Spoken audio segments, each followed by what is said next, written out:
Lorsqu'un ancien PDG s'échappe dans une paisible vallée du Colorado, une visite surprise le ramène dans une tempête d'1 milliard de dollars. Mais cette fois, les enjeux ne sont pas seulement commerciaux, ils représentent tout. Avant de commencer l'histoire, dites-nous dans quel coin du monde vous nous suivez aujourd'hui. Colton descendit lentement de son pick-up, les yeux fixés sur Marcus Bennett. Son ancien associé ressemblait exactement à ce dont il se souvenait.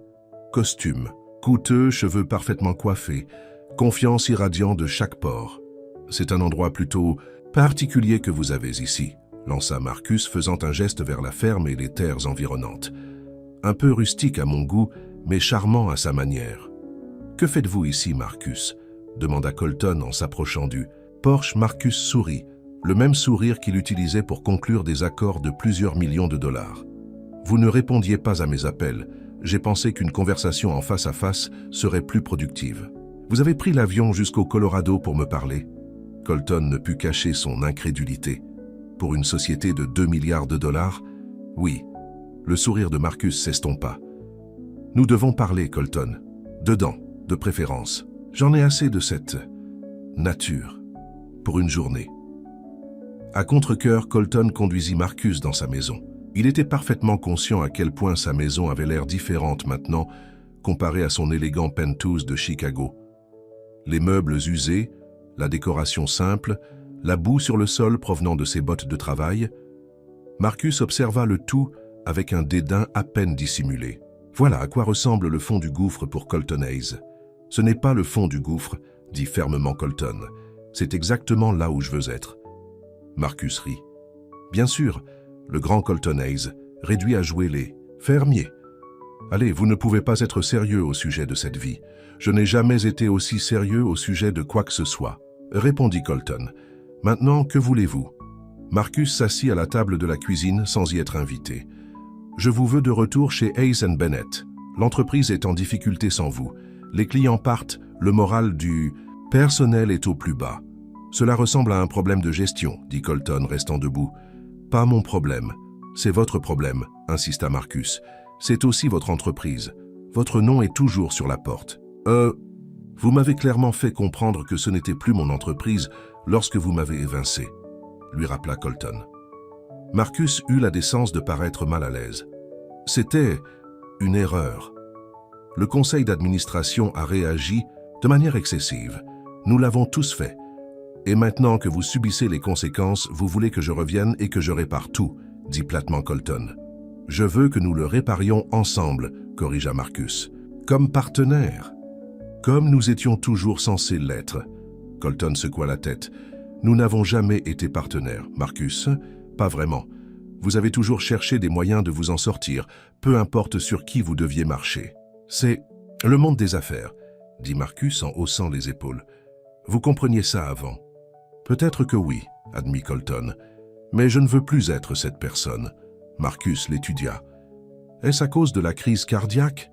Parce que le régime d'assurance maladie de l'entreprise couvre d'excellents soins cardiaques. Le rejet nonchalant de l'expérience de mort imminente de Colton piqua.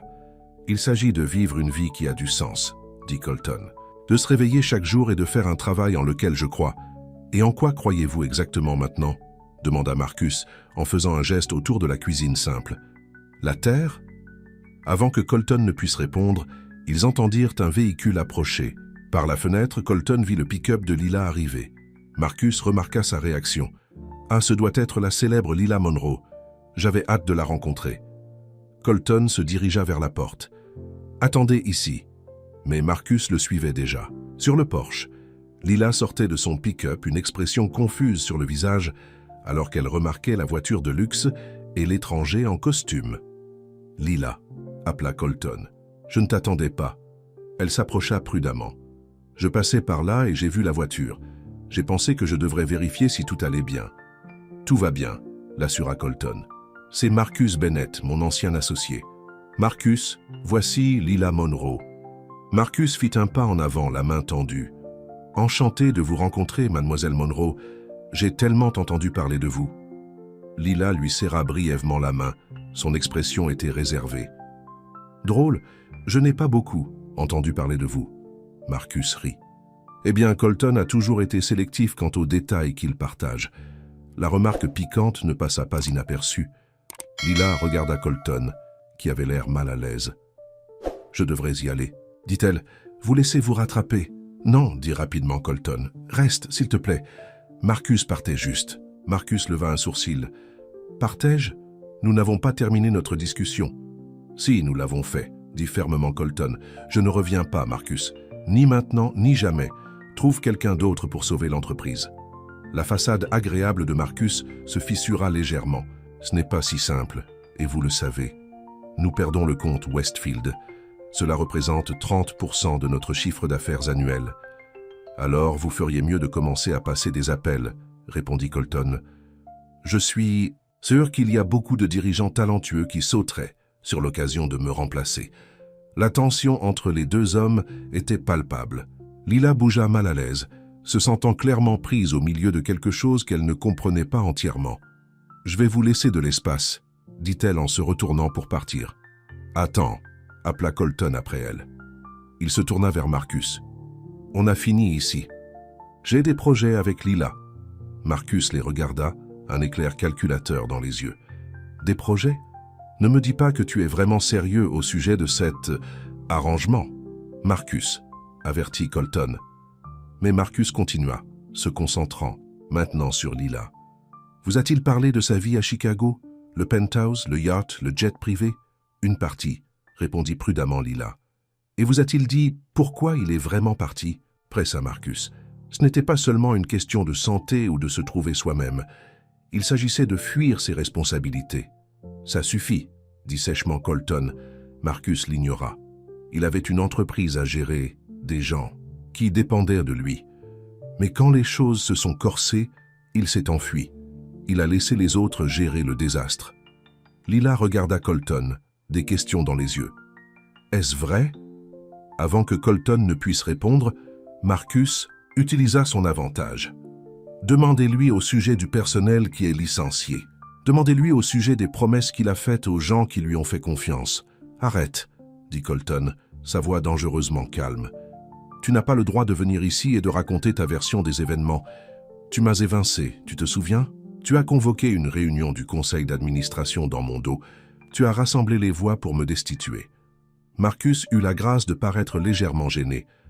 C'était des affaires. C'est différent. Non, ce n'est pas le cas, insista Colton. C'est le même jeu que vous avez toujours joué. Manipuler, faire pression, culpabiliser. Quoi qu'il faille pour obtenir ce que vous voulez.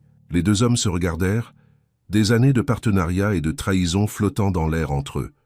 Finalement, Marcus soupira. « Très bien, soyez têtus. Mais au moins, réfléchissez à l'offre. 2 semaines, c'est tout ce que je demande. Revenez, aidez-nous à sauver le comte Westfield et ensuite vous pourrez retourner à cette... » Il fit un geste de la main avec dédain. « Charmante petite expérience. »« J'y penserai, » dit Colton, surtout pour mettre fin à la conversation. Marcus hocha la tête, apparemment satisfait de cette petite concession. Il se tourna vers Lila. « Ce fut un plaisir de vous rencontrer, mademoiselle Monroe. Je vois pourquoi Colton est... distrait. » Sur ce commentaire d'adieu, il alla à sa voiture et s'en alla, laissant un nuage de poussière sur le chemin de terre. Colton et Lila restèrent silencieux un moment. « Je suis désolé pour ça, » dit finalement Colton. « Marcus a toujours eu le don du drame. A-t-il raison ?» demanda Lila doucement. « Au sujet des gens qui perdent leur emploi parce que vous êtes parti ?» Colton se passa une main dans les cheveux. « C'est plus compliqué que ça. Marcus utilise les licenciements comme levier pour me faire revenir. C'est lui qui prend ses décisions, pas moi. Mais si vous reveniez, même temporairement, vous pourriez y mettre fin ?» pressa Lila.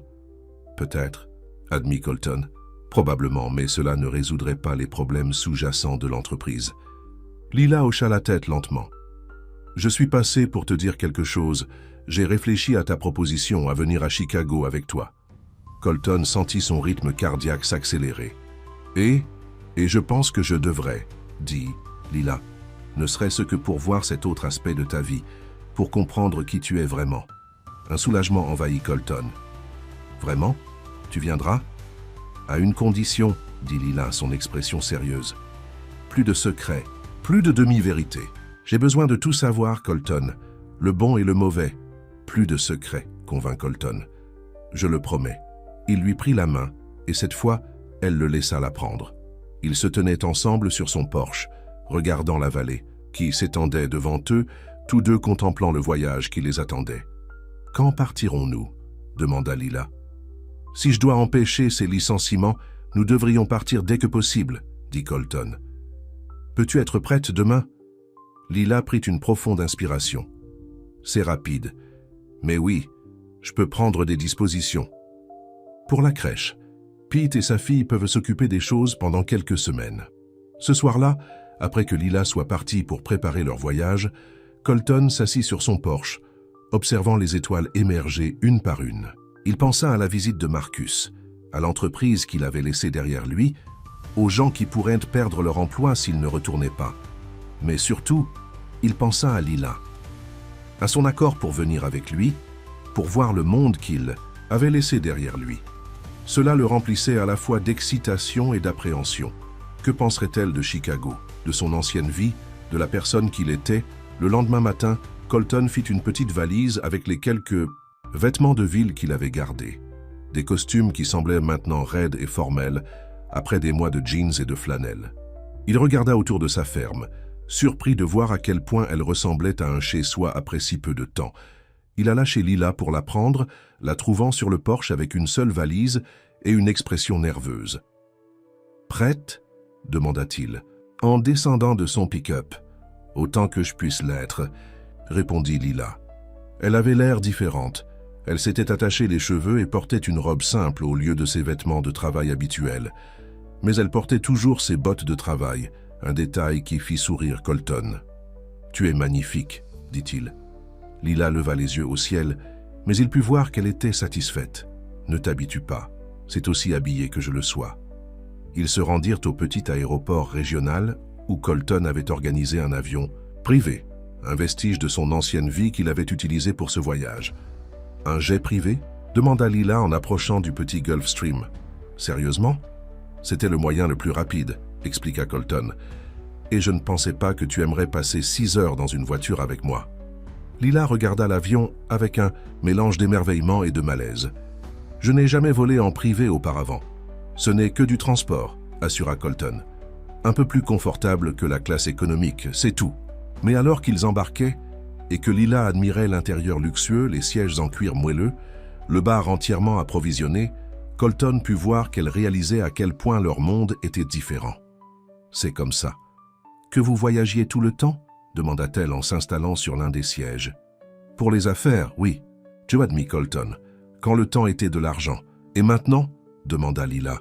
« Maintenant, je préfère mon pick-up, » dit Colton. « Il y a quelque chose à dire sur le voyage, pas seulement la destination. » Le vol pour Chicago a duré un peu moins de 3 heures. Alors qu'ils commencèrent leur descente, Colton regarda Lila regarder par la fenêtre la ville tentaculaire en contrebas, si différente des espaces ouverts de leur vallée. « C'est si grand, » murmura-t-elle. « Tant de bâtiments, tant de gens. Cela peut être accablant au début, » dit Colton, « mais elle a sa propre beauté. » Une voiture les attendait à l'aéroport, un autre arrangement de la vie précédente de Colton. Le chauffeur le connaissait, le saluant comme « Monsieur Hayes » d'un signe de tête respectueux. Alors qu'ils traversaient le centre-ville de Chicago, Colton indiquait les points de repère, essayant de voir la ville à travers les yeux de Lila. Elle était silencieuse, absorbant tout, les gratte-ciels imposants, la foule des gens sur les trottoirs, le flux constant de la circulation. « Où allons-nous » demanda-t-elle finalement. « J'ai toujours mon penthouse » expliqua Colton. « Je ne l'ai jamais vendu. Je n'arrivais pas à me résoudre à le laisser partir complètement, je suppose. » Ils arrivèrent devant l'un des bâtiments les plus prestigieux de la ville. Le concierge salua chaleureusement Colton, exprimant sa surprise et son plaisir de le revoir. La montée en ascenseur jusqu'au dernier étage fut silencieuse. Lorsque les portes s'ouvrirent directement dans le penthouse de Colton, les yeux de Lila s'écarquillèrent. L'espace était immense. Des fenêtres du sol au plafond offrant une vue panoramique sur la ville, des meubles modernes et élégants, des œuvres d'art valant plus que le chiffre d'affaires annuel de sa crèche accrochées au mur. « C'est à vous ?» demanda-t-elle en allant aux fenêtres pour admirer la vue. « Ça l'était, » dit Colton. « Maintenant, c'est juste un endroit qui m'appartient. » Lila se tourna pour le regarder. « Comment pouvez-vous dire ça? C'est incroyable. » « Colton, haussa les épaules. Ce n'est que de l'espace. Un espace coûteux, mais quand même de l'espace. La ferme ressemble plus à un chez-soi maintenant. Lila ne sembla pas convaincue. Elle se promena dans l'appartement, admirant la cuisine gastronomique dans laquelle Colton n'avait sans doute jamais cuisiné. La salle multimédia avec son écran géant, les multiples chambres, chacune avec sa propre salle de bain. La chambre. « Dami est par là », dit Colton en pointant du doigt un couloir. « Ou vous pouvez prendre la chambre principale si vous préférez.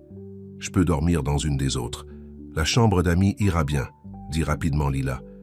Malgré leur proximité croissante, malgré le baiser qu'ils avaient échangé, ils n'avaient pas discuté de ce que ce voyage signifiait pour leur relation. Colton hocha la tête, respectant ses limites. « Je vais te laisser t'installer. Nous devrions partir pour le bureau dans environ 1 heure. »« Le bureau ?» Lila sembla surprise. « Aujourd'hui ? Nous venons d'arriver. Si je dois empêcher ces licenciements, je dois agir rapidement, » expliqua Colton. « Marcus m'attend demain, mais je veux voir ce qui se passe vraiment avant de lui parler. » Lila hocha la tête, comprenant. « Bien sûr. Je serai prête. » 1 heure plus tard, elles étaient dans une autre voiture, en direction de la tour de verre scintillante qui abritait Hayes & Bennett Marketing. Lila avait enfilé la plus jolie tenue qu'elle avait emportée, une simple robe bleue qui lui semblait soudainement bien trop inadéquate pour l'environnement dans lequel elle s'apprêtait à entrer. « Tu es parfaite », la rassura Colton, sentant son malaise. « Et souviens-toi, ces gens travaillaient pour moi, pas l'inverse. » Le vigile de la réception fit un double mouvement de tête en voyant Colton. « Monsieur Hayes, bienvenue de retour, monsieur. » Colton sourit. « Je suis juste de passage, Carl. Diane Thompson est-elle là aujourd'hui? »« Oui, monsieur. Dois-je l'appeler pour lui faire savoir que vous venez? »« Pas besoin, » dit Colton. « J'aimerais la surprendre. » Alors qu'elle montait en ascenseur jusqu'à l'étage des cadres, Lila murmura « Tout le monde te connaît ici. »« Reconstruis cette entreprise, » répondit simplement Colton. « Ou plutôt, nous l'avons construite ensemble, devrais-je dire. » Les portes de l'ascenseur s'ouvrirent et elles pénétrèrent dans un espace de bureau animé.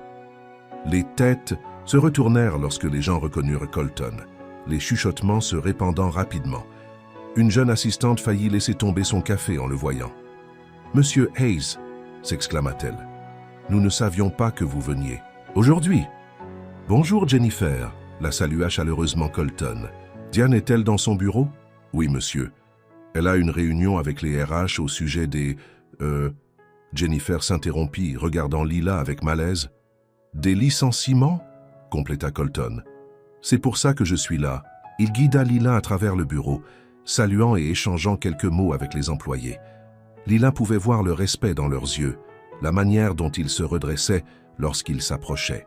C'était un Colton différent de celui qu'elle connaissait. Plus autoritaire, plus sûr de lui, un leader naturel. Ils arrivèrent à un bureau d'angle où une femme d'âge moyen, aux cheveux gris courts, examinait des documents avec 2 employés, plus jeunes. Elle leva les yeux lorsque Colton frappa à la porte entr'ouverte et son visage s'illumina. « Colton !» Elle se leva immédiatement, faisant le tour de son bureau pour l'embrasser. « Dieu merci, vous êtes là. »« Bonjour, Diane !» dit Colton rendant l'étreinte. « Voici Lila Monroe. » Diane sourit chaleureusement à Lila. « La dame aux fleurs sauvages. Colton m'a parlé de vous lorsque j'ai appelé. » Lila lui serra la main, surprise que Colton t'aille parlé d'elle. « Enchanté de vous rencontrer. Pourrions-nous parler en privé ?» demanda Colton à Diane. « Bien sûr. » Elle congédia les autres employés et ferma la porte derrière eux. « Quelle est la situation réelle ?» demanda Colton une fois qu'ils furent seuls. Diane soupira profondément. « Pire que je ne vous l'ai dit, Marcus démantèle des services entiers, principalement des personnes qui vous étaient fidèles. Il appelle ça une restructuration. Mais c'est personnel. » « Et le comte Westfield, insista Colton. « Ils ont une réunion demain pour prendre leur décision finale. » dit Diane. « Marcus s'en est occupé personnellement, mais ils ne sont pas impressionnés. Ils veulent vous. » Colton hocha la tête, réfléchissant.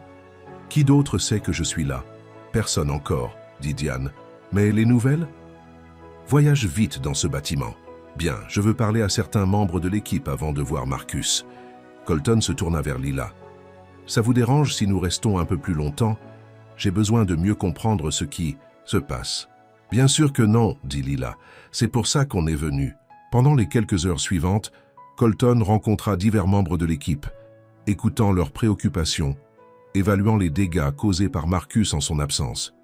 Lila l'observa travailler, impressionnée par sa concentration, ses connaissances, son inquiétude sincère pour les personnes qui travaillaient pour lui. En fin d'après-midi, Colton avait une vision claire de la situation et elle était sombre. Marcus avait pris des décisions de plus en plus erratiques, aliénant à la fois le personnel et les clients. L'entreprise risquait une véritable faillite. Alors qu'elle quittait le bâtiment, Lila demanda « Qu'allez-vous faire ?» « Je ne sais pas encore, » admit Colton. « Mais je ne peux pas laisser ces gens perdre leur emploi à cause de l'ego de Marcus. » Ce soir-là, elles dînèrent dans le restaurant préféré de Colton, un petit Italien niché dans une rue latérale. Malgré son apparence modeste, le maître d'hôtel accueillit Colton comme un roi, les conduisant à la meilleure table. « J'imagine que vous venez souvent ici, » observa Lila lorsqu'elles furent assises. « J'avais l'habitude, » dit Colton, « au moins une fois par semaine.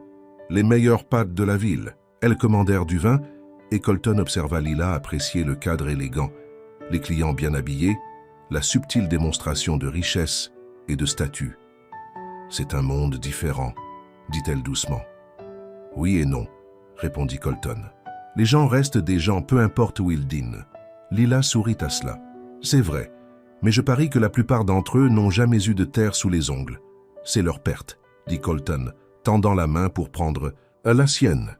Il y a quelque chose d'honnête dans la terre que l'on ne trouve pas dans les salles de réunion. Le geste semblait naturel, tout comme la façon dont les doigts de Lila s'entrelaçaient aux siens. Elles parlèrent pendant le dîner de ce que Colton avait appris au bureau, de ses options, de ce qui allait se passer ensuite. « Si je vais à la réunion Westfield demain, je pourrais probablement sauver le compte, » expliqua Colton. « Mais ensuite, Marcus est toujours responsable, il continue à prendre de mauvaises décisions. Pourriez-vous revenir définitivement ?» demanda Lila, posant la question qu'elle évitait depuis toute la journée. Colton la regarda, son regard fixe. « Penses-tu que je devrais faire ça ?»« Je pense que tu devrais faire ce qui te semble juste, » dit Lila prudemment. « J'ai vu comment ces gens te regardaient, comment ils te respectaient. Tu as construit quelque chose d'important ici. »« C'est vrai, » admit Colton, « mais ça a failli me tuer, littéralement. » Elles restèrent silencieuses un instant, toutes deux conscientes du carrefour qu'elles approchaient, non seulement pour la carrière de Colton, mais aussi pour ce qui se développait entre elles. « Et nous ?» demanda finalement Colton, la question qui flottait dans l'air depuis ce bref baiser sur le perron de Lila. Lila baissa les yeux sur leurs mains jointes. « Je ne sais pas. Il y a 24 heures, j'étais dans ma serre, à m'inquiéter pour les semis. Maintenant, je suis à Chicago en train d'essayer de comprendre qui tu es vraiment. Je suis la même personne, » insista Colton. « Que je porte des bottes de travail ou un costume. »« Vraiment ?» Lila le défia doucement. « Parce que le Colton que j'ai vu aujourd'hui, sûr de lui, autoritaire, dans son élément, semble assez différent du type qui ne pouvait pas distinguer les mauvaises herbes des plants de tomates. »« Ce ne sont que des apparences, » dit Colton. « Le fond est le même, et mon fond se trouve maintenant dans cette vallée, avec toi, si tu veux bien. » Le caractère direct de sa déclaration prit Lila au dépourvu. « Colton, je sais que c'est rapide, » continua-t-il. « Je sais que nous ne nous connaissons que depuis quelques mois, mais je ne me suis jamais senti comme ça pour personne. Lila, et je pense, j'espère, que tu ressens quelque chose aussi. » Lila resta silencieuse pendant un long moment. « C'est vrai, » admit-elle finalement, « mais j'ai peur. Ta vie ici est si différente de la mienne. Comment pourrions-nous faire fonctionner ça ? » « Ma vie n'est plus ici, » dit fermement Colton. « Elle est là où tu es. » Avant que Lila ne puisse répondre, le téléphone de Colton sonna. Il vérifia l'écran et fronça les sourcils. « C'est Marcus. Je devrais répondre. » Il répondit, son expression devenant plus sérieuse en écoutant. « Ralentis, Marcus. Qu'est-ce que tu veux dire par réunion du conseil d'administration d'urgence ? Demain matin ? Non, je comprends. Je serai là. » Lorsqu'il raccrocha, Lila pouvait voir la tension sur son visage. « C'est quoi ?» « Marcus a convoqué une réunion du conseil d'administration d'urgence pour demain matin. Apparemment, on a appris que j'étais au bureau aujourd'hui, et certains membres du conseil veulent me parler directement. » Colton passa une main dans ses cheveux. « Cela pourrait tout changer. »« Comment ça ?» demanda Lila. « Si suffisamment de membres du conseil me soutiennent, je pourrais potentiellement récupérer mon poste, » expliqua Colton. Chasser Marcus comme il m'a chassé. Est-ce que c'est ce que tu veux? Demanda prudemment Lila. Colton la regarda, le conflit évident dans ses yeux. Il y a un mois, ça aurait été le cas. Vengeance, justification. Ça aurait semblé parfait. Il prit sa main à nouveau. Mais maintenant, je n'en suis plus si sûr. De retour au penthouse, Lila se tenait près des fenêtres, regardant les lumières scintillantes de la ville. Colton vint se tenir à côté d'elle, sa présence chaleureuse et solide. « C'est magnifique à sa manière », admit-elle. « Toutes ces lumières, toute cette énergie. » « Oui, convenu Colton. Mais ce n'est pas pareil que de regarder. » Le soleil se levait sur la vallée. Lila se tourna pour le regarder. « Sois honnête avec moi, Colton. S'il te propose de reprendre ton ancien poste demain, l'accepteras-tu » Colton considéra la question sérieusement. « Je ne sais pas, » admit-il. « Une partie de moi veut réparer ce que Marcus a cassé. Protéger les gens qui y travaillent, qui m'ont fait confiance. Et l'autre partie » demanda Lila. « L'autre partie sait que cette vie a failli me tuer, » dit calmement Colton, « et que j'ai trouvé quelque chose de plus précieux dans le Colorado, avec toi. » L'honnêteté de sa voix toucha profondément Lila. « Quoi que tu décides, je comprends, » dit-elle. « J'ai vu ce que tu as construit ici, c'est important. » « Comme toi, » répondit simplement Colton. Ils restèrent ensemble en silence, regardant la ville, l'avenir s'étendant devant eux, incertain mais plein de possibilités. Le lendemain matin, Colton s'habilla de son plus beau costume. La routine familière de la préparation à une réunion du conseil d'administration lui revenant facilement. Lorsqu'il sortit de sa chambre, il trouva Lila dans la cuisine, déjà habillée, de sa robe bleue en train de préparer le café. « Tu n'es pas obligé de venir à la réunion, » dit Colton. « Ça pourrait être laid. » Lila lui tendit une tasse de café. « Je suis venu à Chicago pour comprendre ton monde. Ça en fait partie. » Son soutien signifiait plus pour Colton qu'il ne pouvait l'exprimer. Ils se rendirent, ensemble au bureau, la ville bourdonnant d'énergie matinale autour d'eux. Dans l'ascenseur, Lila prit sa main. « Quoi qu'il arrive là-dedans, souviens-toi pourquoi tu es parti en premier lieu. » Colton serra sa main avec gratitude. « Je le ferai. » La salle du conseil était pleine à leur arrivée. Marcus était assis à la tête de la table, visiblement tendu. Les autres membres du conseil, 10 hommes et femmes en costumes coûteux, se retournèrent à l'entrée de Colton et Lila. « Colton !» le salua Marcus avec une désinvolture forcée. « Et mademoiselle Monroe, je ne pensais pas que c'était une visite sociale. »« Lila est mon invitée, » dit fermement Colton. « Elle reste. » Personne ne s'opposa à ce que Lila s'assoie au fond de la salle. Colton s'installa sur la chaise vide à l'extrémité de la table opposée à celle de Marcus. « Eh bien, commença Marcus, puisque nous sommes tous là, commençons. Comme vous le savez, nous avons convoqué cette réunion d'urgence pour discuter de l'avenir de l'entreprise. » Interrompit Eleanor Williams, une des plus anciennes membres du conseil. « Plus précisément de votre direction, Marcus. » Marcus sembla pris au dépourvu. « Ma direction ? Je pensais que nous étions là pour discuter du retour potentiel de Colton. »« Nous le sommes, » dit un autre membre du conseil, Richard Chen. « Mais en quelle qualité, c'est la question ?» Colton resta silencieux, observant la dynamique se dérouler. Il était clair que Marcus avait perdu la confiance d'au moins certains membres du conseil. Colton, se tourna Eleanor vers lui. « Beaucoup d'entre nous regrettent la décision hâtive prise il y a 3 mois. Votre éviction de votre poste de PDG était mal avisée. L'entreprise a souffert en votre absence, ajouta Richard. Les clients partent, le moral du personnel est au plus bas et le compte Westfield, notre plus important, est sur le point de nous quitter. » Marcus tenta d'interrompre, mais Eleanor leva la main. « Laissez-moi finir, Marcus. Nous avons examiné les chiffres et ils racontent une histoire claire. Hayes & Bennett prospérait sous la direction de Colton. Depuis son départ, nous sommes en déclin. »« Ce n'est pas juste, » protesta Marcus. « J'ai hérité d'une situation difficile. Une situation à laquelle vous avez contribué, » fit remarquer Richard. La discussion continua, devenant parfois animée. Les membres du conseil exprimèrent leurs préoccupations, leurs frustrations, leurs espoirs pour l'avenir de l'entreprise. Tout au long de cela, Colton resta calme, écoutant plus qu'il ne parlait. Finalement, Eleanor se tourna directement vers lui. « Nous voulons que vous reveniez, Colton, en tant que PDG. Réintégration, complète, avec des pouvoirs élargis. »« Et qu'en est-il de Marcus ?» demanda Colton. La salle resta silencieuse. Marcus avait l'air pâle. « Cela dépendrait de vous, dit prudemment Eleanor. En tant que PDG, vous auriez le pouvoir de déterminer son rôle ou son absence de rôle. » C'était le moment de vengeance dont Colton aurait pu rêver dans ses premiers jours amers après son éviction. La chance de faire à Marcus exactement ce qui lui avait été fait. Mais alors qu'il regardait son ancien partenaire de l'autre côté de la table, il ne ressentait que de la tristesse lasse. « Avant de prendre des décisions, dit Colton, j'aimerais parler à Marcus en privé. » Les membres du conseil échangèrent des regards, mais acceptèrent. Ils sortirent de la salle, laissant Colton et Marcus seuls. Lila hésita, mais Colton lui fit signe de la tête que c'était bon qu'elle reste. « Voilà donc, » dit Marcus une fois que les autres furent repartis. « Votre retour triomphal, mon humiliation. Parfaitement scénarisé. »« Ce n'est pas de ça qu'il s'agit, » répondit Colton. « Non ?» Marcus rit amèrement. « Alors de quoi s'agit-il, Colton? Éclairez-moi. »« Ah, il s'agit de réparer ce qui est cassé, » dit simplement Colton. « L'entreprise, oui, mais aussi nous. » Marcus sembla réellement surpris. « Nous? Il n'y a pas de « nous ». Vous l'avez dit clairement lorsque vous êtes parti. « Je suis parti parce que je devais le faire, » expliqua Colton. « Parce que la vie que nous avons construite était en train de me tuer.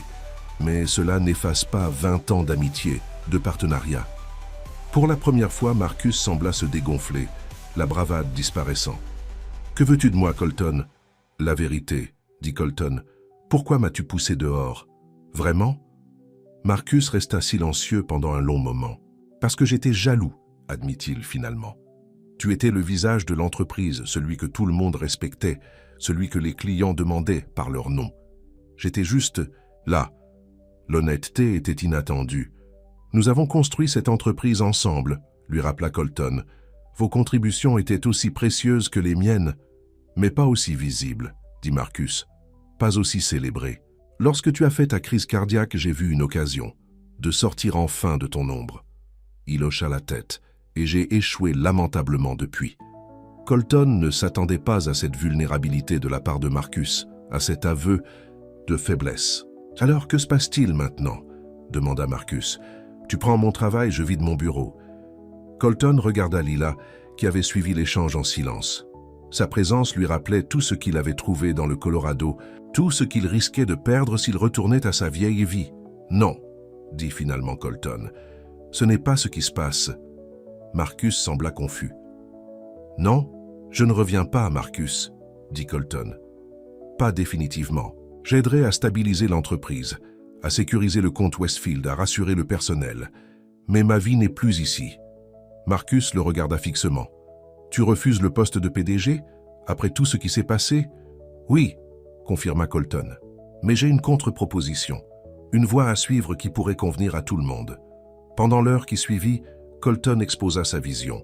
Une restructuration du leadership, un plan de transition, une voie à suivre qui protégerait l'entreprise et ses employés sans qu'il ait à y revenir à plein temps. Lorsque les membres du conseil d'administration furent rappelés, Colton présenta son plan.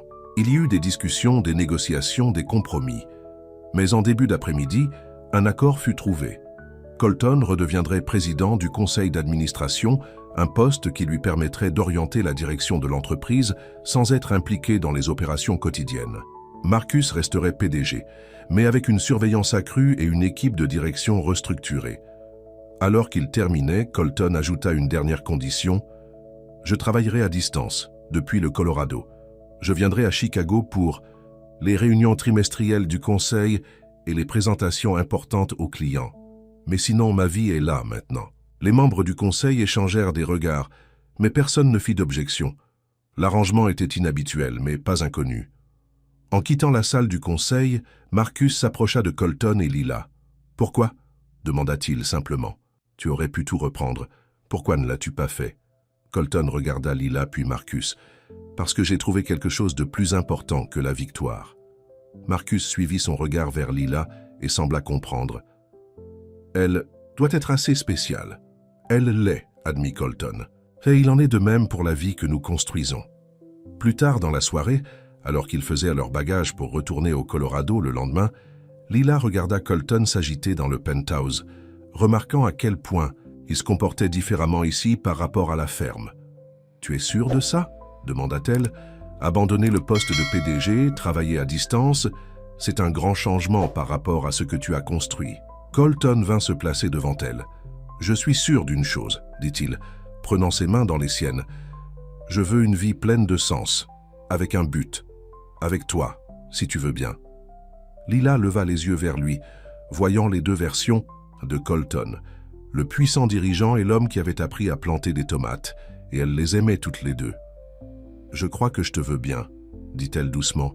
« Terre sous les ongles et tout. » Colton la serra contre lui, son baiser une promesse de l'avenir qu'ils construiraient ensemble, un avenir qui relierait leurs deux mondes, leurs deux vies. Alors qu'ils se tenaient là, dans le penthouse scintillant, des plans se formant, déjà pour leur retour dans la vallée, vers les fleurs sauvages, vers la vie qu'ils créeraient ensemble. Colton ressentait une certitude qu'il n'avait jamais connue durant toutes ces années de succès dans les affaires. Cela, Lila, dans ses bras, la ferme qui les attendait, l'équilibre qu'il avait enfin trouvé, c'était ce qui importait vraiment. C'était ça, la maison. Mais alors qu'il se préparait à se coucher ce soir-là, le téléphone de Colton sonna une fois de plus. C'était Diane du bureau. « Colton, » dit-elle, la voix tendue, « il y a quelque chose que vous devez savoir avant de partir demain. » Colton écouta, son expression devenant sérieuse. « Vous êtes sûr? Combien cette information est-elle fiable? Je vois, merci de me l'avoir dit. » Quand il raccrocha, Lila vit l'inquiétude dans ses yeux. « Qu'est-ce que c'est ?» demanda-t-elle. « Il y a une entreprise, Horizon Ventures, qui essaie d'acheter des terrains dans la vallée de Whisper, » expliqua Colton, « y compris la zone autour de nos fermes. »« Horizon Ventures ?» répéta Lila. « Je n'en ai jamais entendu parler. C'est une société de développement, » expliqua Colton, l'esprit bouillonnant. « Ils achètent des terrains ruraux, construisent des stations balnéaires de luxe, des terrains de golf, ce genre de choses. » L'expression de Lila passa de la confusion à l'alarme. « Dans notre vallée ? Mais c'est une terre agricole, des ranchs. Ce n'est pas une destination touristique. »« Pas encore, » dit Colton sombrement. « Mais avec le bon marketing, tout peut devenir une destination. » Il le savait. Il avait aidé des entreprises à faire exactement cela pendant des années. « Combien de terrains cherchent-ils » demanda Lila. D'après Diane, ils ont déjà acheté 3 propriétés à la périphérie de la ville. Ils agissent vite, faisant des offres largement supérieures à la valeur marchande. Lila s'assit lourdement au bord du lit. La propriété des Henderson a été vendue la semaine dernière et l'ancien ranch Davies vient d'être mis sur le marché. J'ai trouvé ça étrange. Il n'était même pas officiellement listé. Ils ont probablement contacté les propriétaires directement, dit Colton. C'est une tactique courante, surprendre les gens avec une offre qu'ils ne peuvent refuser. Mais pourquoi maintenant? Pourquoi notre vallée? Colton hésita, une pensée lui venant à l'esprit qu'il ne voulait pas exprimer. Je ne sais pas, mais j'ai l'intention de le découvrir. Ils changèrent leur vol pour le plus tôt disponible le lendemain matin. Aucun des deux ne dormit bien, tous deux trop préoccupés par cette nouvelle menace à leur vie paisible au Colorado. Dans l'avion, Lila était silencieuse, regardant par la fenêtre les nuages en dessous. « Et s'ils abordent mes voisins ?» demanda-t-elle finalement. « Les champs autour de ma pépinière, ils appartiennent tous à des agriculteurs plus âgés. Une grosse offre pourrait être tentante. On leur parlera, » la rassura Colton. « On s'assurera qu'ils comprennent ce qui est en jeu. Et vos terrains ?» demanda Lila. « Vous possédez plus que votre ferme, n'est-ce pas ?» Colton hocha la tête. « Environ 200 acres au total, y compris les parcelles autour de votre pépinière. Voudriez-vous vendre ?» La question était à peine un murmure. « Jamais, » dit Colton fermement. « Ces terrains font partie de notre avenir maintenant. » Le nôtre ne fut pas perdu pour Lila. Malgré tout, un petit sourire effleura ses lèvres. « Notre avenir ?» Colton prit sa main. « Si tu veux que ce soit le cas. » Ils atterrirent en milieu de matinée et allèrent directement de l'aéroport à la ferme de Pete Watson. L'homme plus âgé fut surpris de les voir revenir si tôt. « Je pensais que vous seriez en ville pendant au moins une semaine, » dit-il, leur offrant du café à sa table de cuisine. « Quelque chose s'est passé, » expliqua Colton. « Pete, avez-vous entendu parler d'une entreprise appelée Horizon Ventures ?» L'expression de Pete s'assombrit. « En fait, oui. Un type qui parlait bien dans une voiture de luxe est passé hier. Il m'a demandé si j'étais intéressé par la vente. Il m'a offert presque le double de la valeur de cet endroit. Que lui avez-vous répondu? Demanda Lila anxieusement. Je lui ai dit que cette terre appartenait à ma famille depuis 3 générations et qu'elle serait là encore pour 3 autres, dit Pete fermement. Mais je sais que les Henderson ont accepté leur offre et ont dit qu'ils ont approché une demi-douzaine d'autres fermes dans la région. Il faut prévenir les gens, dit Lila. Si suffisamment de fermes sont vendues, cela pourrait tout changer dans la vallée. Je suis déjà en train d'organiser une réunion publique, confirma Pete. Demain soir, au centre communautaire. Je pensais que les Jason devraient en savoir ce qui se passe. Alors qu'il quittait chez Pete, le téléphone de Colton sonna. L'identifiant de l'appelant affichait un numéro de Chicago qu'il ne reconnaissait pas. « Colton Hayes », répondit-il. « Monsieur Hayes, je suis Thomas Ward d'Horizon Ventures », dit une voix douce et assurée. « J'espère ne pas vous interrompre. » Colton échangea un regard avec Lila. « Pas du tout, Monsieur Ward. Que puis-je faire pour... » « Vous, je crois comprendre que vous possédez plusieurs parcelles de terrain dans la vallée de Whisper, au Colorado, » continua Ward. « Notre entreprise développe une station balnéaire et une communauté résidentielle de luxe dans la région, et vos propriétés seraient stratégiquement précieuses pour nos projets. » « Ah bon ?» Colton conserva un ton neutre, ne laissant rien paraître. « Nous sommes prêts à faire une offre très généreuse, » dit Ward, bien au-dessus de la valeur marchande. « J'apprécie votre intérêt, Monsieur Ward, mais mes terrains ne sont pas à vendre, » répondit Colton. Ward rit. « Tout le monde dit ça au début, Monsieur Hayes, mais je pense qu'une fois que vous aurez entendu notre offre, vous pourriez reconsidérer. Peut-être pourrions-nous nous rencontrer en personne pour discuter des détails. »« Je ne pense pas que ce soit nécessaire, » dit Colton. « Ma position ne changera pas. »« Je vois. » Le ton de Ward se refroidit légèrement. Eh bien, si vous changez d'avis, voici ma ligne directe. Notre offre ne restera pas sur la table indéfiniment. Après avoir raccroché, Colton se tourna vers Lila. Ils agissent vite. Ils ont déjà identifié tous les propriétaires fonciers qu'ils veulent cibler. Comment ont-ils eu votre numéro? Demanda Lila. Colton fronça les sourcils. Bonne question. Ils passèrent le reste de la journée à visiter les fermes voisines, les avertissant à propos d'Horizon Ventures et les encourageant à assister à la réunion publique. La plupart semblaient réticents à vendre, mais quelques-uns étaient clairement tentés par la perspective d'une manne financière. Le soir, ils étaient épuisés. Ils s'arrêtèrent d'abord chez Lila, où elle prit le courrier et vérifia ses plantes. « Restez pour dîner ?» demanda-t-elle à Colton. « Je peux faire des pâtes. J'aimerais ça, » répondit-il. « Mais d'abord, je dois passer. » Quelques coups de fil. Pendant que Lila cuisinait, Colton s'assit sur son porche, utilisant ses contacts commerciaux pour approfondir ses recherches sur Horizon Ventures. Au moment où le dîner était prêt, il avait une image plus claire de ce à quoi ils avaient affaire. « C'est une filiale de Bennett Global », expliqua Colton pendant qu'il mangeait. « Une société de portefeuille détenue par nul autre que Marcus Bennett. » Lila faillit laisser tomber sa fourchette. « Votre ancien partenaire commercial, celui que nous venons de voir à Chicago, le même, » confirma Colton sombrement. « Ce n'est pas aléatoire, Lila. Marcus cible la vallée à cause de moi. »« C'est tordu, » dit Lila, essayant de traiter cette information. « Juste parce que tu as choisi de vivre ici. »« C'est plus que ça, » dit Colton. « C'est de la vengeance pure et simple. Il sait que cet endroit m'est cher, que les gens ici le sont aussi. Et toi? Donc tout ce plan de station balnéaire est juste pour se venger de toi ?» demanda Lila incrédule. « Peut-être pas entièrement, » concéda Colton. « La vallée est magnifique, et avec le bon développement, il pourrait gagner beaucoup d'argent. Mais le calendrier, l'approche agressive, ça porte l'empreinte. »« De Marcus, que faisons-nous » demanda Lila, la voix faible. Colton tendit la main à travers la table pour prendre sa main. « Nous nous battons ensemble. » La réunion publique du lendemain soir était bondée. Presque tous les habitants de la vallée de Whisper avaient entendu parler d'Horizon Ventures maintenant, et les opinions étaient partagées. Certains voyaient le développement potentiel comme un progrès, une chance de croissance économique. D'autres craignaient la destruction de leur mode de vie rural. Pete Watson ouvrit la séance, puis présenta Colton pour qu'il prenne la parole. Alors que Colton se tenait devant le centre communautaire, il était pleinement conscient du chemin parcouru depuis son arrivée dans la vallée. D'étrangers à voisins, de cadres dirigeants à défenseurs de cette petite communauté. Beaucoup d'entre vous me connaissent comme celui qui a acheté l'ancienne propriété Miller, commença Colton.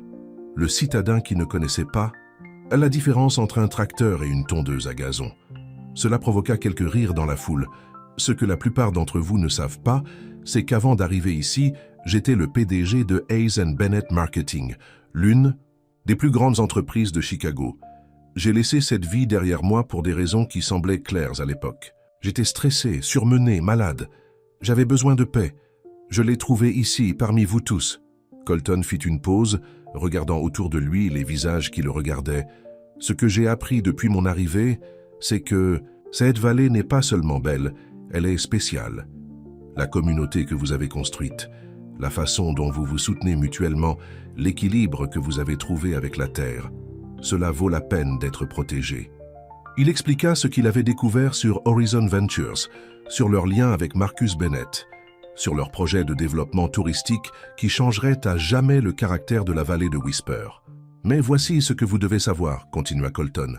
Ce n'est que le début. Une fois qu'ils commenceront à construire, ils ne s'arrêteront pas. Les routes tranquilles que vous empruntez maintenant seront encombrées de touristes. Les champs ouverts deviendront des terrains de golf. Les fermes familiales seront remplacées par des maisons de vacances utilisées quelques semaines par an. Des murmures se répandirent dans la foule. Certains préoccupés, d'autres sceptiques. Il a raison, se leva Pete. Mon cousin vit près d'Aspen. Leur ville était comme la nôtre il y a 30 ans. Maintenant, les habitants ne peuvent, c'est même plus se permettre d'y vivre. D'autres voix s'unirent, partageant leurs préoccupations, posant des questions. Colton répondit du mieux qu'il put, s'appuyant sur ses connaissances en affaires pour expliquer le schéma typique de ce type de développement. « Alors, que faisons-nous » demanda finalement quelqu'un. « Ils offrent beaucoup d'argent. Certaines personnes ici pourraient vraiment en avoir besoin. »« Je comprends ça, » reconnut Colton. « Et je ne suis pas là pour dire à qui que ce soit ce qu'il doit. Faire de sa propriété, c'est votre décision. Mais avant de vendre, je veux que vous considériez ce qui est réellement en jeu. Pas seulement la terre, mais un mode de vie. » Lila se leva alors, se déplaçant pour rejoindre Colton devant la salle. « J'ai vécu dans cette vallée toute ma vie, » dit-elle. « Ma mère m'a appris le nom de chaque fleur sauvage qui pousse ici. J'ai construit mon entreprise sur la connaissance que cette terre serait là, inchangée, pendant des générations. » Elle regarda ses voisins, des gens qu'elle connaissait toute sa vie. « Je sais que les temps sont durs. L'agriculture n'est pas facile. Mais une fois que cette terre aura disparu, elle aura disparu pour toujours. Et avec elle, tout ce qui rend cet endroit spécial. » La salle fut silencieuse à la fin de son discours. Puis, lentement, les gens commencèrent à parler, à partager des idées. Un avocat local proposa d'examiner tous les contrats avant que les gens ne signent. Un agriculteur suggéra de créer une fiducie foncière pour protéger les zones critiques. D'autres proposèrent des changements de zonage qui pourraient limiter le développement. À la fin de la réunion, un plan se formait. Non seulement pour résister à Horizon Ventures, mais aussi pour protéger activement la vallée pour l'avenir. Alors que les gens sortaient, beaucoup s'arrêtaient pour remercier Colton et Lila. L'ambiance était prudemment optimiste, une communauté unie dans un but commun. « Ça s'est mieux passé que je ne m'y attendais », dit Lila alors qu'ils retournèrent vers son camion. « Les gens aiment cet endroit », répondit Colton. « Ils avaient juste besoin qu'on leur rappelle ce qui était en jeu. » Le lendemain matin, Colton reçut un autre appel de Thomas Ward, d'Horizon Ventures. « Monsieur Hayes », commença Ward, le ton moins amical qu'auparavant. « Je comprends que vous ayez mené un rassemblement contre notre projet hier soir. »« Les nouvelles voyagent vite », observa Colton. « Petite ville », dit Ward d'un ton dédaigneux. « Écoutez, je pense que nous avons mal commencé. Notre développement apporterait des emplois, des recettes fiscales, du tourisme. Ce serait bon pour la vallée de Whisper. »« Bon pour certains peut-être, » rétorqua Colton. « Dévastateur pour d'autres. » Ward soupira. « Monsieur Hayes, permettez-moi d'être direct. Nous allons de l'avant avec ce projet. Avec ou sans votre coopération. Nous avons déjà des engagements de plusieurs propriétaires fonciers clés. »« Lesquels ?» demanda Colton vivement. « Je ne suis pas libre de le dire, » répondit Ward avec aisance. « Mais le fait est que cela va se produire. Vous pouvez en bénéficier ou être laissé pour compte. Marcus Bennett est-il au courant de cette conversation ?» demanda Colton. Il y eut un bref silence. Je ne sais pas de quoi vous parlez. Dites à Marcus que s'il veut parler, il peut m'appeler lui-même, dit Colton. Et dites-lui que transformer cette vallée en terrain de jeu pour les riches ne changera rien entre nous. Le ton de Ward se durcit. Ce n'est pas personnel, monsieur Hayes, c'est des affaires. Avec Marcus, c'est toujours personnel, répondit Colton. Et cette vallée l'est aussi pour moi. Après avoir raccroché, Colton alla à la pépinière de Lila. Il la trouva dans la serre, transplantant des semis avec des mains fermes et habiles. Ils vont toujours de l'avant, lui dit-il. Ils prétendent avoir déjà obtenu des engagements de plusieurs propriétaires terriens. Lila leva les yeux, l'inquiétude dans le regard. Les croyez-vous? Je ne sais pas, admit Colton, mais ils sont confiants. Alors, quelle est notre prochaine étape? Demanda Lila. Colton y avait réfléchi toute la matinée. Je dois retourner à Chicago, affronter Marcus directement, découvrir ce qui se cache vraiment derrière tout ça. Lila posa sa binette. Quand? Demain, dit Colton. Le plus tôt sera le mieux. Je viens avec vous, déclara Lila fermement. Colton sourit, touché par sa détermination. J'espérais que vous diriez ça. Ils passèrent la journée à vérifier auprès des voisins, continuant à mobiliser le soutien pour leur résistance au projet de développement. Le soir, ils avaient une idée plus précise de qui avait vendu et de qui tenait bon. Les Henderson. Et les Miller ont définitivement vendu, rapporta Lila tandis qu'ils étaient assis sur son porche. Et les Johnson y réfléchissent. Ce n'est toujours pas assez de terrain pour ce qu'ils prévoient, dit Colton. Ils ont besoin d'une étendue continue pour un complexe hôtelier et un terrain de golf. C'est pourquoi ils veulent vos parcelles, conclut Lila. Elle relie la plupart des autres. Et les vôtres, ajouta Colton. Votre pépinière se trouve juste au milieu de leur zone de développement idéale. Lila regarda ces champs de fleurs sauvages, la serre où elle avait passé d'innombrables heures à cultiver des espèces indigènes. Je ne vendrai jamais. Cette terre est... c'est tout pour moi. Colton vint s'asseoir à côté d'elle sur la balançoire du porche. Je sais, elle est devenue tout pour moi aussi. Ils restèrent assis dans un silence confortable, regardant le soleil se coucher sur la vallée qu'ils aimaient tous deux déterminés à la protéger. Le vol pour Chicago le lendemain fut différent de leur précédent voyage. Cette fois, ils étaient unis dans leur but, partenaires, dans un combat qui importait profondément à tous les deux. Marcus fut surpris lorsqu'ils se présentèrent à son bureau sans prévenir. « Colton !» les salua-t-il, son expression soigneusement neutre. « Mademoiselle Monroe, c'est inattendu. Cessez de jouer la comédie, Marcus, » dit Colton, fermant la porte du bureau derrière eux. « Nous connaissons Horizon Ventures. Nous savons que c'est vous. » Marcus s'adossa à sa chaise, un petit sourire jouant sur ses lèvres. « Ah, ça. Oui, ça, » dit Colton sèchement. « Acheter des terrains dans la vallée de Whisper, un complexe hôtelier? Est-ce vraiment votre idée de vengeance ?» Le sourire de Marcus s'effaça. « Tout n'est pas à propos de vous, Colton. La vallée de Whisper a du potentiel. C'est un investissement solide. C'est une coïncidence que vous cibliez la communauté exacte où je me suis installé, » lança Colton. « Une heureuse coïncidence, » admit Marcus. « Je ne nierai pas qu'il y a une certaine symétrie là-dedans. Vous m'avez pris quelque chose. Maintenant, je vous prends quelque chose. »« Je ne vous ai rien pris, » protesta Colton. « Le conseil d'administration m'a proposé de reprendre le poste de PDG. Je l'ai refusé. Je vous ai laissé aux commandes. Avec surveillance, » dit Marcus amèrement. « Avec des limites. Avec le conseil d'administration qui surveillait chacun de mes mouvements, attendant que j'échoue. » Lila, qui était restée silencieuse jusqu'à présent, fit un pas en avant. « Alors vous êtes prêt à détruire toute une communauté, les maisons et les moyens de subsistance des gens, juste pour vous venger de Colton. » Marcus porta son attention sur elle. « Mademoiselle Monroe, les affaires sont rarement personnelles, mais quand elles le sont vraiment. Colton me l'a appris. »« Que voulez-vous, Marcus ?» demanda Colton avec lassitude. « Que faudra-t-il pour arrêter ça ?» Marcus l'étudia. « Intéressant, vous vous souciez vraiment de cet endroit. »« Je me soucie des gens qui y vivent, » dit Colton, « de leur mode de vie, de la terre. »« D'elle, » ajouta Marcus, hochant la tête vers Lila. « Oui, » dit simplement Colton. « D'elle. » Marcus resta silencieux un instant, réfléchissant. « Revenez. »« Quoi ?» Colton fut pris au dépourvu. « Revenez chez Hayes & Bennett, à plein temps. En tant que PDG, Marcus se pencha en avant. Je dissoudrai Horizon Ventures. Je revendrai les propriétés de la vallée de Whisper à leurs propriétaires d'origine au prix coûtant. Je m'éloignerai complètement. « Et qu'arrive-t-il à vous » demanda Colton avec suspicion. « Je reste en tant que directeur des opérations, » dit Marcus, « là où j'aurais dû être depuis le début. Nous reconstruisons ce que nous avons commencé ensemble. » Colton secoua la tête. « Ça n'arrivera pas, Marcus. Ma vie est au Colorado maintenant. »« Alors nous n'avons plus rien à discuter, » dit Marcus froidement.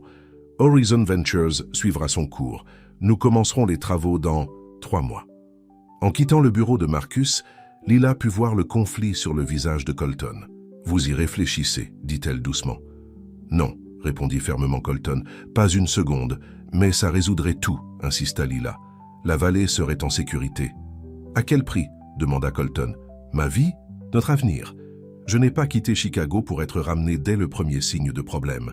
Lila hocha la tête, soulagée mais toujours inquiète. Alors, quel est notre plan B? Colton sourit grièvement. Je suis dessus.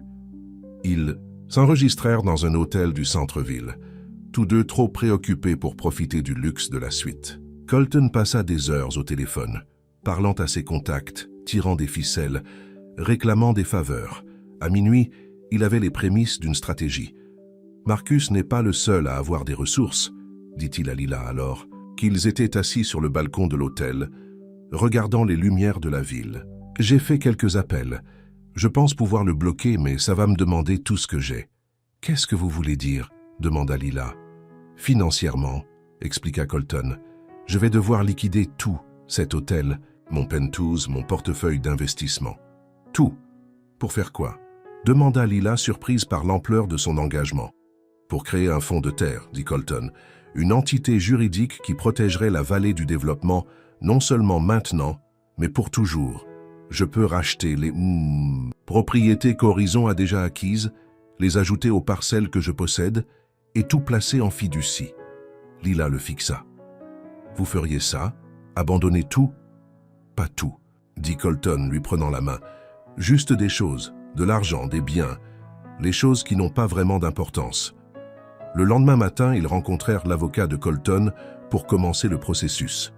C'était complexe, coûteux, et cela prendrait du temps. Mais c'était possible.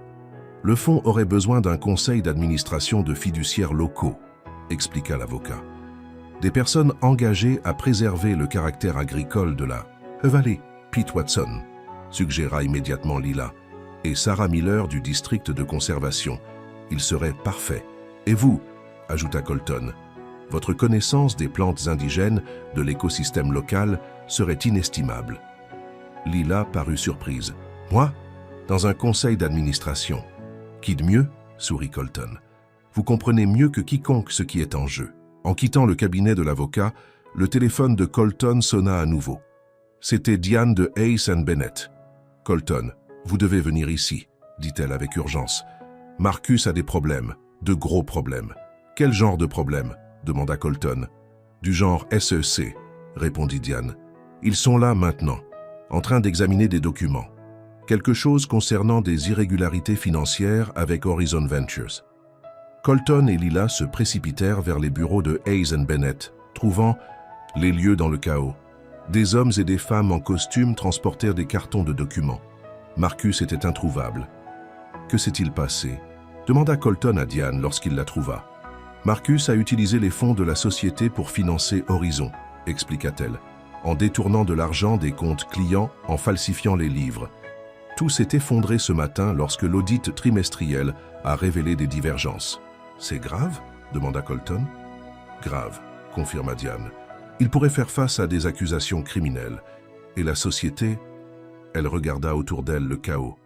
Je ne sais pas si nous allons survivre à ça. Colton passa les plusieurs heures suivantes à parler aux enquêteurs de la SEC, aux membres du conseil d'administration et aux employés effrayés. Le soir, une image plus claire avait émergé. Marcus avait tout misé sur Horizon Ventures, convaincu que cela allait faire de lui une fortune et restaurer sa réputation. Lorsque les fonds ont manqué, il a commencé à siphonner de l'argent qu'à de Hayes & Bennett. Le conseil d'administration veut vous parler, dit Diane à Colton alors qu'ils étaient assis dans son bureau. Ils se réunissent maintenant Ils veulent que vous preniez le relais, que vous essayiez de sauver ce qui reste. Colton soupira, sentant le poids de la responsabilité. « Je ne peux pas abandonner les gens ici, » dit-il à Lila. « Pas avec leurs emplois en jeu, mais je ne peux pas quitter la vallée non plus. »« Peut-être que vous n'avez pas à choisir, » suggéra Lila doucement. « Que voulez-vous dire » demanda Colton. « Le travail à distance, m'a dit Lila. Vous l'avez dit vous-même quand nous étions ici la dernière fois. Vous pouvez être président, guider l'entreprise à travers cette crise, sans vivre à Chicago à plein temps. »« Et Horizon Ventures ?» demanda Colton. « Si Marcus fait face à des accusations, le projet sera probablement gelé, » raisonna Lila. « Cela nous donne le temps de mettre en œuvre votre idée de fond de terre. » Colton hocha lentement la tête, voyant une voie à suivre. Ça pourrait marcher. Ce ne sera pas facile, mais ça pourrait marcher. Les quelques semaines qui suivirent furent un tourbillon d'activités. Marcus a été formellement accusé de fraude boursière et destitué de la société. Le conseil d'administration a voté à l'unanimité pour faire de Colton le nouveau président et PDG par intérim, étant entendu qu'il travaillerait principalement depuis le Colorado, ne venant à Chicago que lorsque cela serait absolument nécessaire.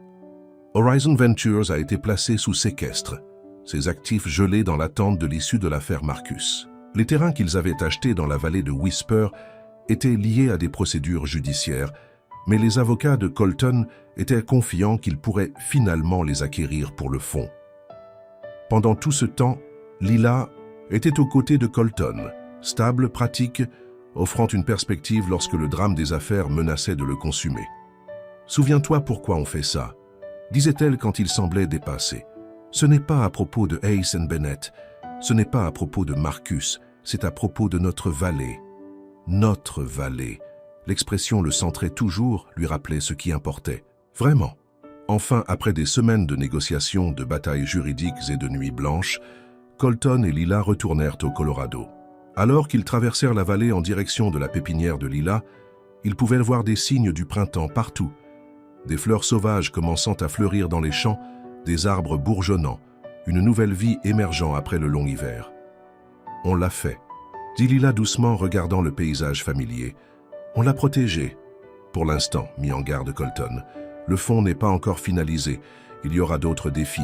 « Mais nous les affronterons ensemble, » dit Lila, lui prenant la main. « C'est ce qui compte. » À la pépinière, ils trouvèrent Pete Watson les attendant sur le porche avec une bouteille de champagne. « J'ai entendu dire que vous deux reveniez aujourd'hui, » appela-t-il, lorsqu'ils descendirent du camion. « J'ai pensé qu'on devrait fêter ça. »« Fêter quoi ?» demanda Colton. « La victoire, » dit simplement Pete. « On dit que le projet de complexe hôtelier est mort-né, et la rumeur veut qu'on vous doive ça à vous deux. » D'autres voisins arrivèrent au fur et à mesure que la soirée progressait, apportant de la nourriture, des boissons et de la gratitude. La réunion improvisée devint une célébration de la communauté, d'un but commun, de la vallée qu'ils aimaient tous. Alors que la fête touchait à sa fin, Colton trouva Lila debout au bord de son champ de fleurs sauvages, regardant le coucher de soleil peindre les montagnes en or. « Un sou pour vos pensées, » dit-il, venant se tenir à côté d'elle. « Je pensais juste à combien de choses ont changé depuis que vous êtes arrivé avec ces bottes ridicules, » dit Lila avec un sourire. « À combien j'ai changé. »« Pour le mieux, j'espère, » dit Colton. « Absolument pour le mieux, » confirma Lila. « J'étais tellement fermé avant, tellement effrayé d'être blessé à nouveau que je ne laissais personne s'approcher, surtout pas un type de la ville avec un travail chic et un passé mystérieux. » Colton rit. « Je n'étais pas non plus vraiment ouvert à la connexion. Je suis venu ici pour m'échapper, pour me cacher. Je ne m'attendais pas à trouver quelqu'un qui me donnerait envie de construire quelque chose de nouveau. » Lila se tourna pour le faire face, son expression sérieuse maintenant. « Est-ce ce que nous faisons? Construire quelque chose de nouveau? Je l'espère, » dit doucement Colton. « Parce que je t'aime, Lila Monroe. Je t'aimais quand tu m'as appris à tutorer les tomates. Je t'aimais quand tu t'es levée lors de cette réunion publique. Je t'aimais quand tu as pris l'avion pour Chicago pour te battre pour notre vallée. » Les yeux de Lila brillèrent dans la lumière qui s'estompait. « Je t'aime aussi, Colton Hayes. Le vrai toi, pas le PDG ou le futur fermier. Juste toi. » Colton fouilla dans sa poche et sortit une petite boîte. « Je l'ai fait faire ?»« À Chicago, dit-il, l'ouvrant pour révéler une simple bague avec une petite pierre bleue. C'est une encolie, la préférée de ta mère. Je me souvenais que tu me l'avais dit. Lila fixa la bague, puis Colton. Est-ce que tu demandes... Je te demande si tu veux construire une vie avec moi, dit Colton. Ici, dans cette vallée. Avec des fleurs sauvages dans ton jardin et de la terre sous tes ongles, et moi à tes côtés. Aussi longtemps que nous le pourrons tous les deux. Oui, murmura Lila, les larmes coulant sur ses joues. Oui à tout ça. Alors que Colton glissait la bague à son doigt, les derniers rayons du soleil attrapèrent la pierre bleue, la faisant briller comme une vraie fleur sauvage. Autour d'eux, la brise du soir bruissait à travers les champs, emportant la promesse de l'été et de la croissance d'un avenir qu'ils cultiveraient ensemble. Des mois plus tard, par une chaude matinée de juillet, Colton se tenait au centre de sa ferme, leur ferme maintenant, car lui et Lila avaient combiné leurs propriétés après leur petit mariage intime dans son champ de fleurs sauvages. Le fond de terre était officiel, protégeant des milliers d'hectares de la vallée de Whisper du développement. Hayes Bennett se remettait lentement sous une nouvelle direction, Colton fournissant des conseils à distance. Marcus avait accepté un accord de plaidoyer et purgeait sa peine, ses rêves de vengeance n'étant plus qu'un lointain souvenir. Mais rien de tout cela n'importait autant que ce qui était juste devant lui. Lila agenouillée dans le jardin qu'ils avaient planté ensemble, ses mains dans la terre qu'elle aimait, des fleurs sauvages fleurissant à son passage. Elle leva les yeux et lui sourit, le soleil attrapant la pierre bleue à son doigt. « Tu me fixes encore », appela-t-elle. « J'admire juste la vue », répondit Colton marchant vers elle. « La plus belle chose que j'ai jamais vue. Les fleurs sauvages sont belles cette année », convint Lila avec un sourire taquin. « Pas les fleurs sauvages », dit Colton s'agenouillant à côté d'elle dans la terre, sans se soucier de ses vêtements. « Toi, toujours toi. » Lila se pencha et l'embrassa, ses lèvres ayant le goût du soleil et de la possibilité. « Bienvenue à la maison. » Colton Hayes.